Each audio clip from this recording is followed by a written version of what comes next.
Hello, and now welcome back to the LHC. Or is it? Or is it in fact the CHL? And this whole thing has been turned on its head. Last week we were talking about The Good Place, and how at the end of Season 1 it's revealed that the characters we thought were in an idealised paradise afterlife were actually in the negative place. Sorry, what am I talking about? The bad place. And it was simply pretending to be the good place in order to more effectively torture them, because what arguably could be more horrible than thinking you were in paradise and it not being good, and thinking the problem was you, yourself. Yeah. So, here we go. So, yeah, like I said before, it completely changes rewatching Season 1 when you realise, alright, especially in the early episodes where there's deliberate lingering shots, particularly on Jason, to show that he's actually there, so that he doesn't feel like he comes entirely out of nowhere. Yeah. Because in the first one episode mostly focuses on Eleanor and Cheaty. It takes a while before it gets into other people. And I realise we haven't spoken about the best character as well, which is Janet. Yeah. Yeah. So we're going to look at the way the series changes with your new knowledge, and then we're going to look at each of the characters individually.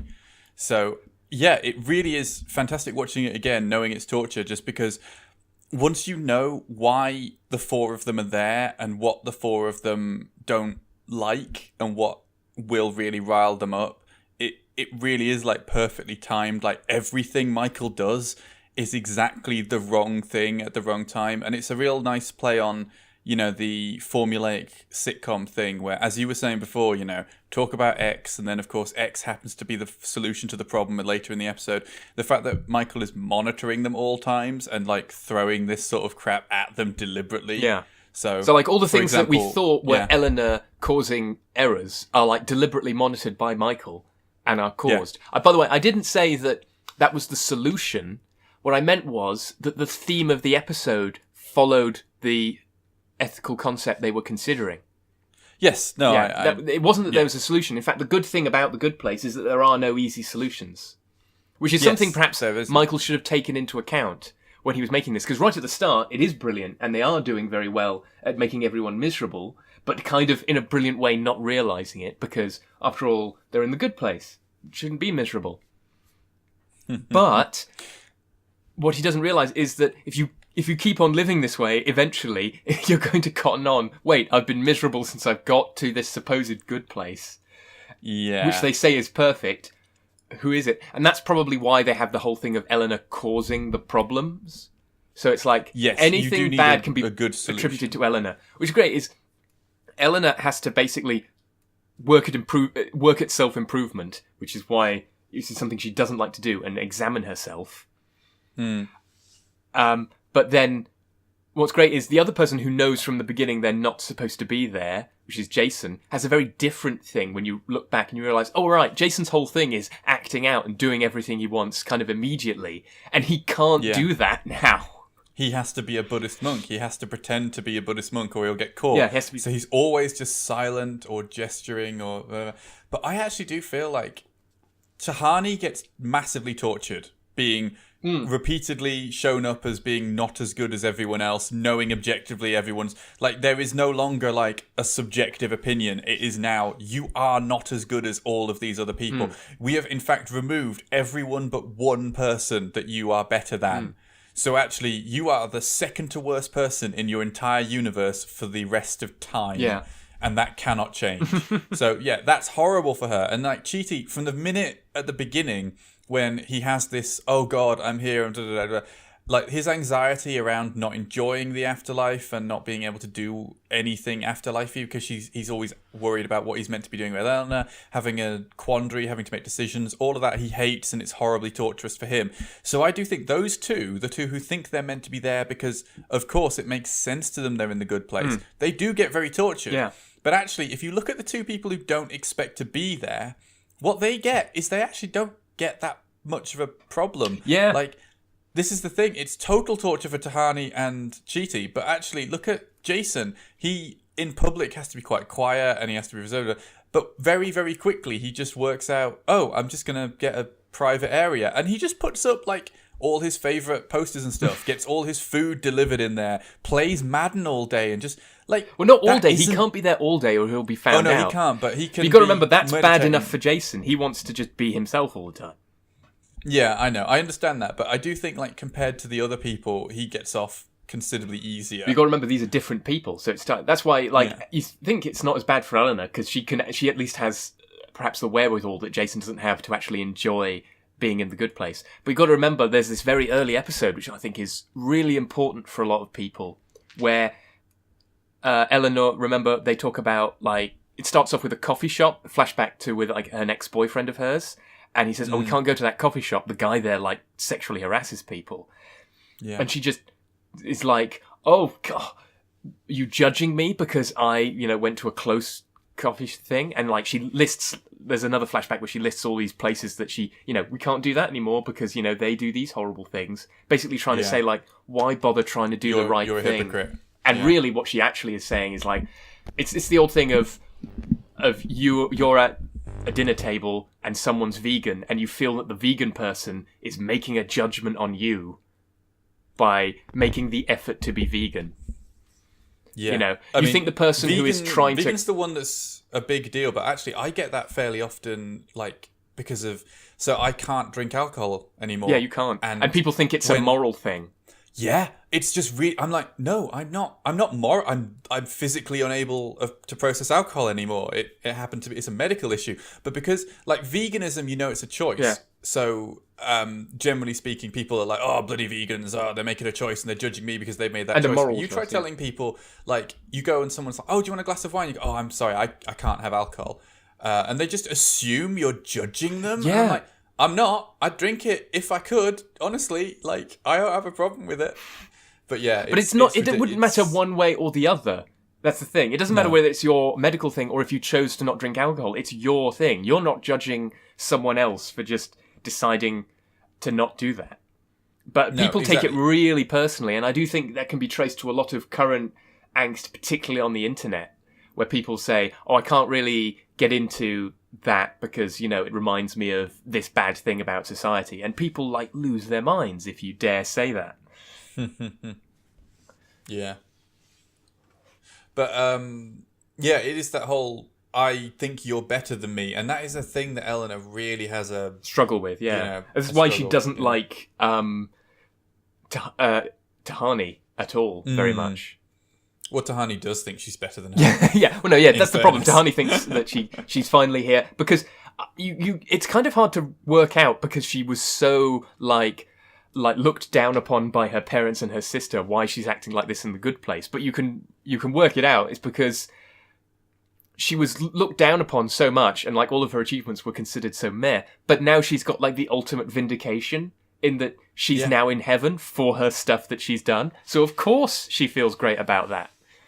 No, at the very beginning, she's told, you were one of the best people on the planet, and now you're in heaven. She's like, oh, this is amazing. I've been told that, I've finally proven I'm good enough. And then they tell her, you're only just good enough. Yeah, so it's like everyone else is better. It's like ripping away the one thing that made her happy to be there. Yeah, exactly, and very quickly doing that as well. So one thing we talked about, like how effective torture they are for all of these people. I just realised one other good thing that we should bring up is why Chidi and Tahani are in the bad place. Since this is actually bad. Because we know why Eleanor's in the bad place. And we kind of know why Jason's in the bad place. Even though I think it's kind of... I do agree with the whole idea of it's kind of cruel. Like, the way this afterlife is portrayed, both before and after the reveal. Yeah. But, it's kind of interesting to show that, oh no, look, even people like Tahani, who, while being irritating, did objectively good things, and Chidi, whose whole job was thinking about ethics and how to be a good person, they still end up in the bad place because with Chidi, he ruins everyone's life. Yeah, everybody who cares about him, he destroys their life because he just can't decide. Like, he objectively does make everyone around him miserable. Yeah, and he doesn't realize this because he's doing it because he's trying to lead a good life. But he doesn't realise that, so he doesn't see what's wrong with causing everyone else all this trouble. Yeah, and with Tahani, it's her motivation. Everything she ever did was simply for her own status or for her own recognition, so other people would like her. Well, not just She's other never people, done... her parents, to get back at her parents, parents who yeah. never appreciated her. But it is a case of virtually everything she's ever... I don't think she's ever done like a selfless action, because it is just that thing of, you know, true charity is the person who donates anonymously.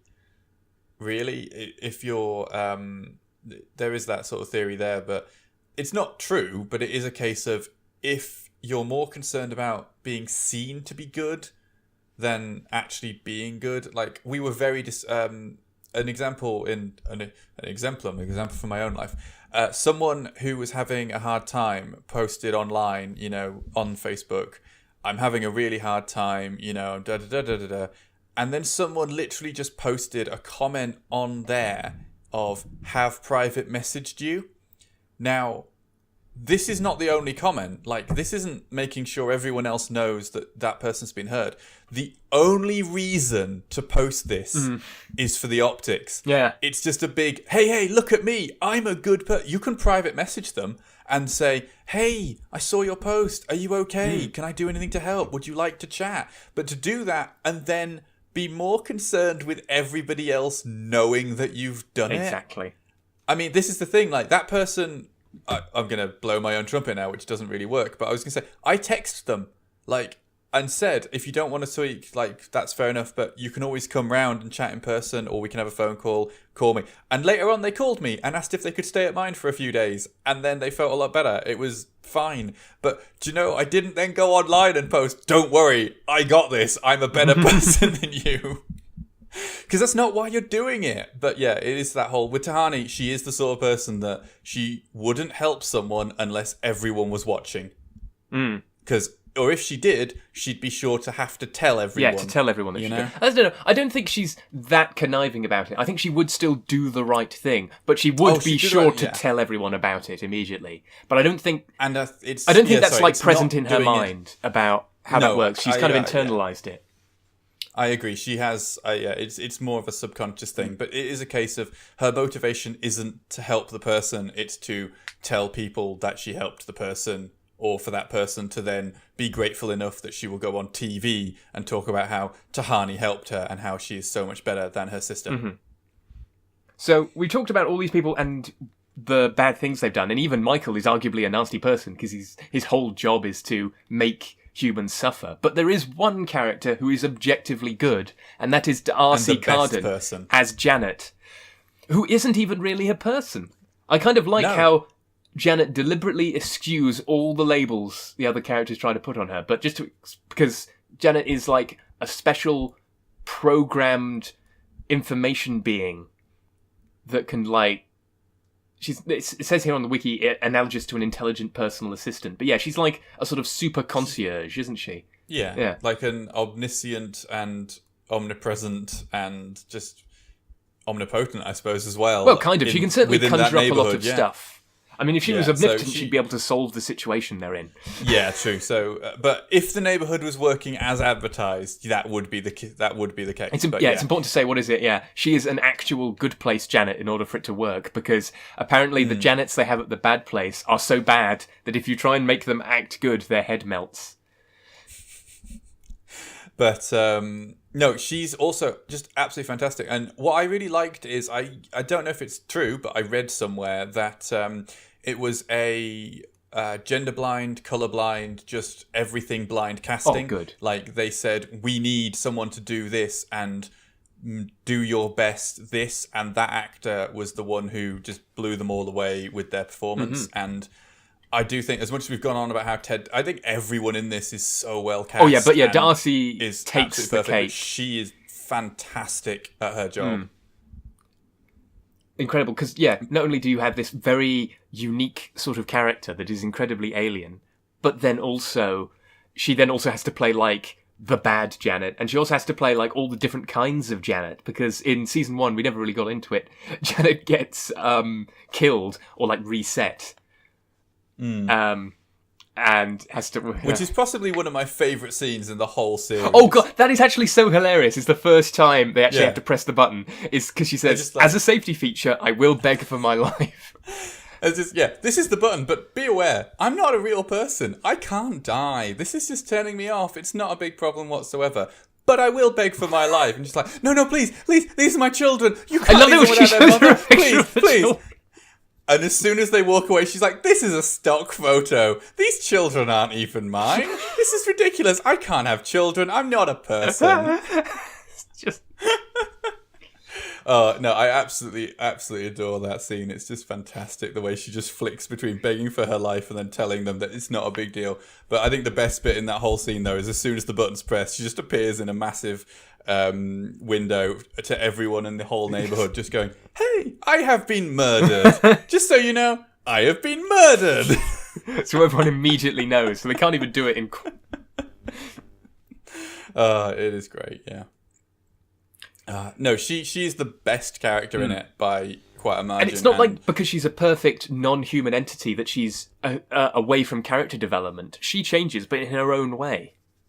Oh, absolutely. Especially once the button's been pushed to reset her, so that she loses all her abilities, memory, and skills, essentially. For a bit. She gets them all back eventually. Oh, she does, but for a couple of episodes. Like, I also love the scene where she's just giving everyone cacti. Yeah, it doesn't all work. It's just, is that a cactus? Yes. No, this is not a cactus. This is the thing you requested.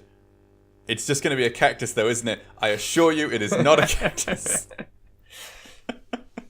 No, I do love that. But no, I think every character in this is fantastic. Every character develops well. It doesn't fall back on like laziness or anything like that. And arguably, it doesn't really try and like teach you philosophy, but it does make you think, and it does sort of posit interesting ethical sort of discussions, I would say. Like, I know that I watched this with my wife, and afterwards we are talking about it and going like, you know, what is the right thing in that situation? Like, is it okay to do this with bad intentions? Does that not mean it is still a good thing and all that sort of Exactly. stuff? That's what gets brought up so much, and that's what's so lovely about it. Yeah.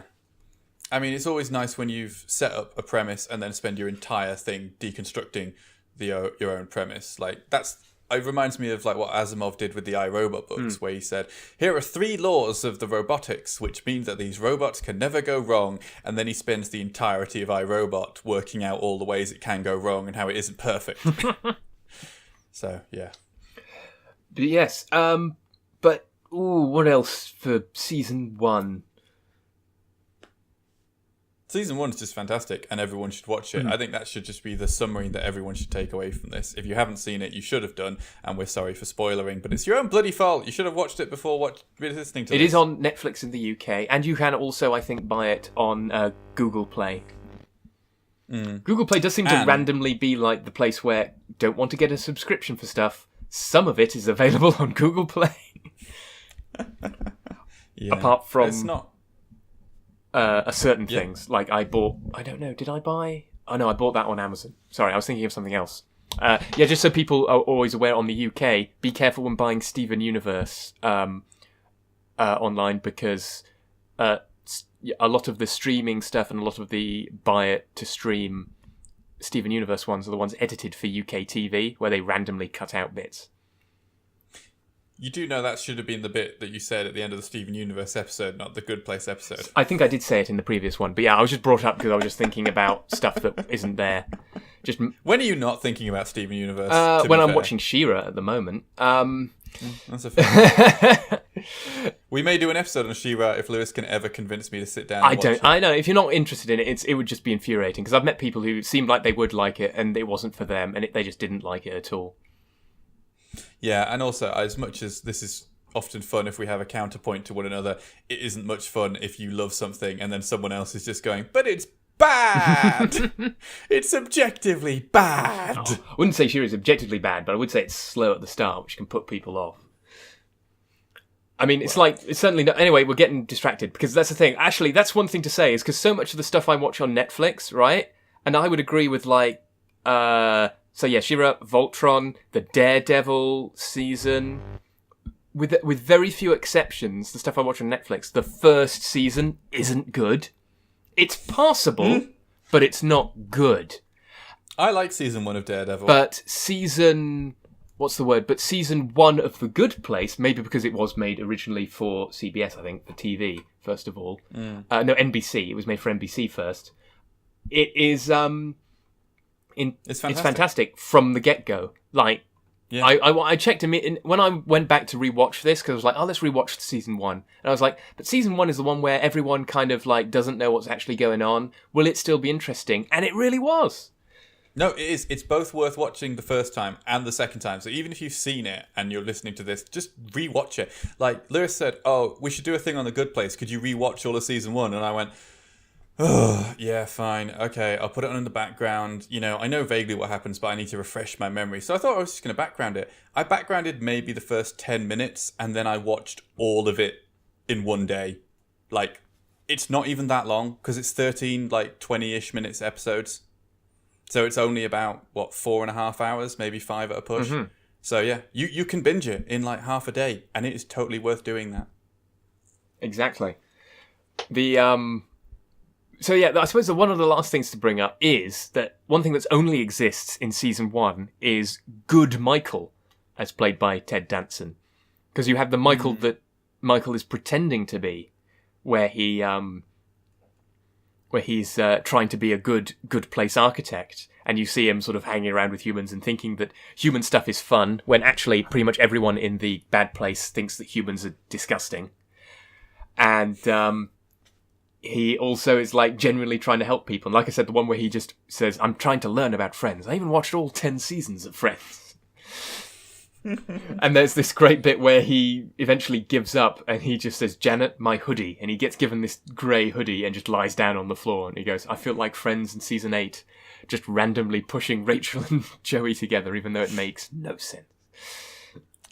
If we want to argue about Friends, though, I actually think that would have been a much better ending than her getting back together with Ross. Yeah. Ross shouldn't be allowed near women. Ross shouldn't be allowed near anyone. Yeah, I think... No, that's true. No children, no women, no people, generally.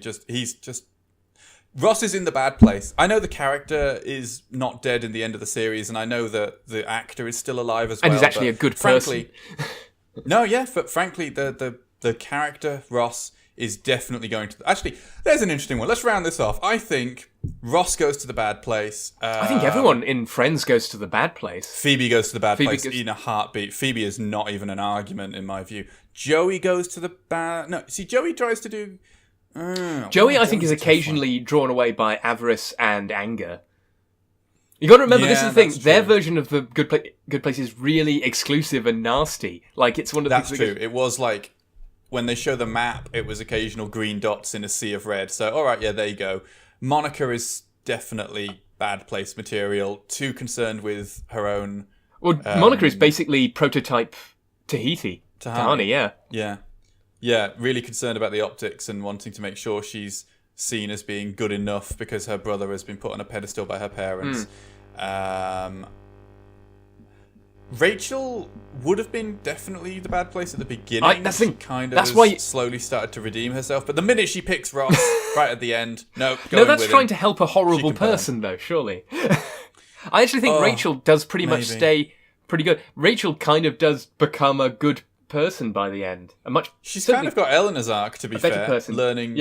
Learning that actually daddy's money isn't the best thing. And to be fair, Eleanor's arc's very different because she doesn't have... Eleanor's arc is all about self-sufficiency and not wanting to deal with other people. But no, I think Rachel would probably still burn. I think she'd still burn. And Chandler... Too homophobic. I don't know. Was it? Chandler was early on, randomly says constantly really homophobic stuff. No, there's a lot of homophobia in Friends, but I never got the feeling it was focused on Chandler. Everyone did say it, but yeah. Ross does quite a lot of it. Ross is really homophobic, largely because his wife is gay. Yeah, he's endlessly nasty to his wife and her partner. I know. It's just can you believe it? That's actually one good thing to compare it to when we come right to the end. Do you know these 4 people who are supposedly condemned in The Good Place? Eleanor, Edie, Tahani, and Jason. All 4 of them I would rather spend time with than anyone in Friends. I don't know. I might give you Jason in exchange for Chandler. Probably Chandler or Joey. Monica. Chandler or Monica? I'm not sure about Joey. I don't think he and I might probably not get on. Frankly, I think you could show The Good Place to kids, particularly the first season, because no one can swear. Yes, I did love that. It's physically impossible for anyone to swear. And I also really think the actors do a very good job in making that sound really... natural. Natural. Like, they're quite clearly trying to say the word, but it just comes out wrong. Yeah. Yeah. And with that, fork off. Indeed. Let's fork off.